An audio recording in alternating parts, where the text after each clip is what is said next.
It's Wednesday at 4 Victory? o'clock. Yeah. Let me get you up to speed. Last night, in a mini replica of Kansas City's Union Station, a select group of soothsayers, and the guy who painted the NBA play-in courts fought and toiled and burned the midnight oil to deliver the most definitive ranking in all of sports media. It's an honor and a privilege. It's time for Nick's Tears. Thank you so much for the wonderful introduction, as always, Kevin Wildes. Quite a late-breaking meeting for the committee last night. Ran into today, oil. but you know what? Yeah. Sometimes that's kismet. It was good because it allowed us to then get the Deshaun Watson news and see if we needed any adjustments. But before we get to the tiers, we start, of course, with off the tiers. And there's always a risky category to make, weeks ago. But the committee has no regrets. Even with Kyler back, we are very comfortable with those 5 teams being eliminated. Now to the actual tiers back after a week's absence. Relegation tier. All are 3 and 6. Any or all of them are relegated to off the tiers with a loss this week. None of those teams can come back from 3 and 7. Their season will be de facto over. Next, conflicted fan base. None of these teams are playing their actual long-term quarterback. Anthony Richardson's hurt, Aaron Rodgers is hurt, the Falcons simply don't have one, and none of them have real reasons for optimism this season, but they're all very alive for the playoffs, but maybe you'd rather have a top 10 pick. The fans just don't know what they're rooting for at this point. Conflicted fan base. Possibly Frisky. Much like Kevin Wildes after a couple spicy margaritas, these teams a little frisky. Hello. Saints, home playoff game in New Orleans. The Raiders. Pierce and Max Crosby seem to really like each other. They've won a couple in a row. I don't know. They got 5 wins. Washington with Sam Howell leading the league in passing. Denver, Greg Jennings, Super Bowl pick, I think. The last one of the football's been pretty damn good. I don't know. We'll check on that. But possibly Frisky. Matter of perspective tier. Listen, the Vikings and Bucks are thrilled right now with where they're at. For the Vikings, who have lost Justin Jefferson for a month and a half, there's Kirk Cousins lost him for the year, and right now be firmly in the playoffs. For the Bucks, they got $90 million in dead cap. We're expecting to maybe be the worst team in football. They're a half game out of first place in the conference. Conversely, the Chargers and the Bills can't believe they're in this position, yet they all have 4 or 5 losses. They're all kind of around the same, so it really is just a matter of perspective on how you feel about the team. All right, this was the controversial tier name. Giant anteater.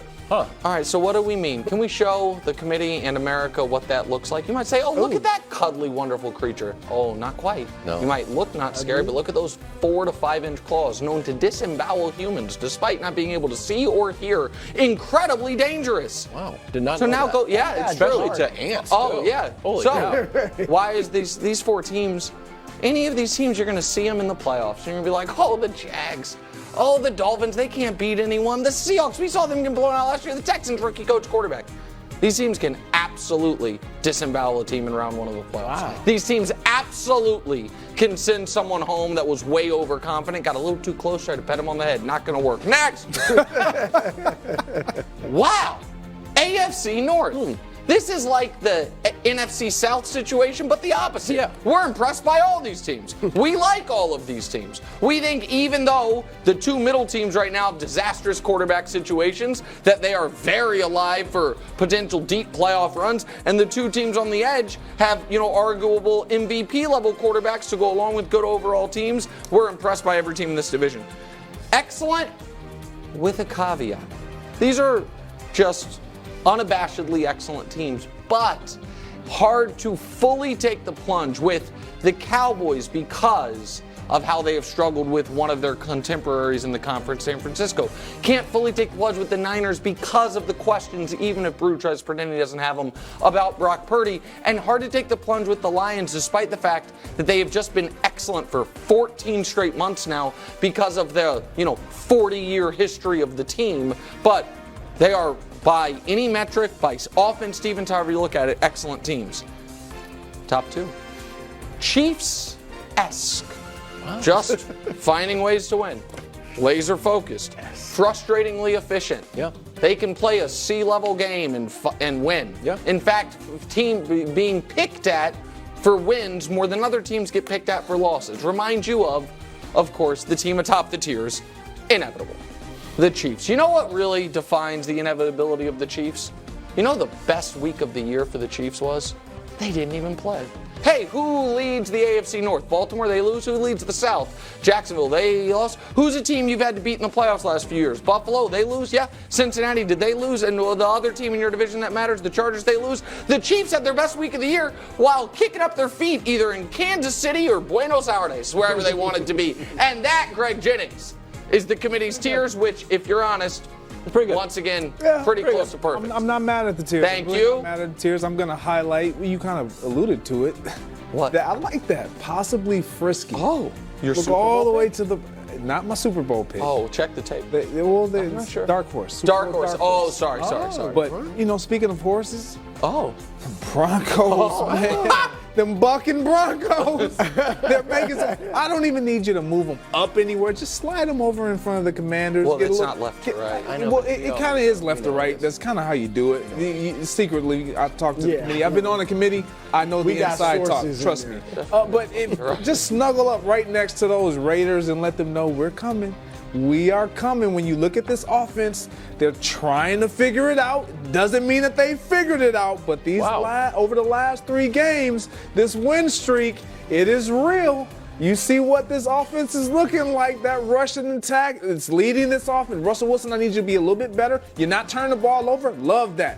Overall, defensively, since that 70-point just debacle. Yeah, pretty good. Yeah. You know what? We're just taking the ball away from everybody. We're going to lead the league in turnovers and takeaways, with this defense. Yeah. That's what you do when you have a team that is frisky. I love the wording. This team is frisky. You're Broncos. saying there's a chance? Yeah, I'm saying there's a chance. Broncos country. All right. Wow. You know what? That's not bad. Listen, the fact that you don't even want to move them up, I don't have much to say. I agree with almost everything you said. They have, and more and more people are saying that a loss to the Broncos is nothing to be ashamed of. So we must go ahead. I do have an issue with the tiers, Nick. What? And it is just, it continues. Committee's hate for the Ravens undeniable. All right, You don't the like Baltimore Ravens should replace the Detroit Lions they should switch That's places. fair. All right, and I know you're gonna say, well, one-on-one matchups don't matter. But when the one-on-one game is a flogging, all right, an absolute demolition to the tune of 38-6, it should matter. And Nick, you always say, well, when both teams are really good and it's one-on-one and they have good records, then it matters. Well, the Ravens are 7-3 and the Lions are 7-2. That's true. All right. So I think the Ravens should replace them. Nick, I would put their list of victims, if you will, against anybody. Houston, which now we know is a good win, beat them by 16. Cincinnati, okay, Joe Burrow was hurt, but still beat them. They're on the list.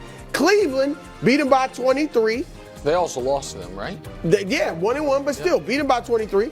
And pounded Detroit by 32. And beat up Seattle by 34. Pretty So good. they arguably have the best I think they have the most impressive list of in wins. the league. I Yes, agree think with they should that. move up.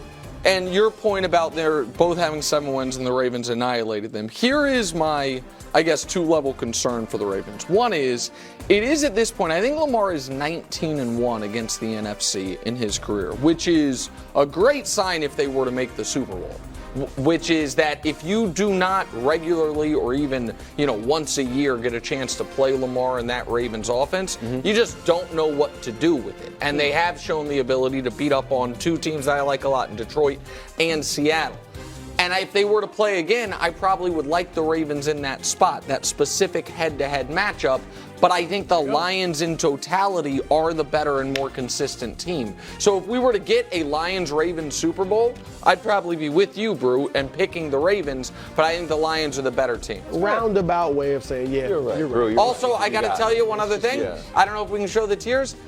The Lions don't really fit in the AFC North tier. They just don't. I mean, he wants me to replace them. You could have just had North. I mean, it doesn't How about really. just North? Okay. All right, Dolphins on a bye. I think we kind of forgot about the Dolphins. Yeah. I'm going to say the Dolphins are now underrated. Perhaps they were overrated. Wow, he scored 70 points against the Broncos. Now I think they're underrated. First of all, let's look at the offense. Still scoring the most points than anybody. And I know what you're going to say. Well, Points, they're the best. In yards, they're the best. But they've hit a little bit of a speed bump these last few games before the bye. They were 2-2. Yeah, in their 2-2, they were averaging 24.3 points a game, which is the low for them. They lost 2 of those games. That is still better than the Chiefs were averaging 23, the Seahawks are averaging 22, and Jacksonville is averaging 22. We always talk about how great they are. So the Dolphins' worst game is still better than the Chiefs' average points per game.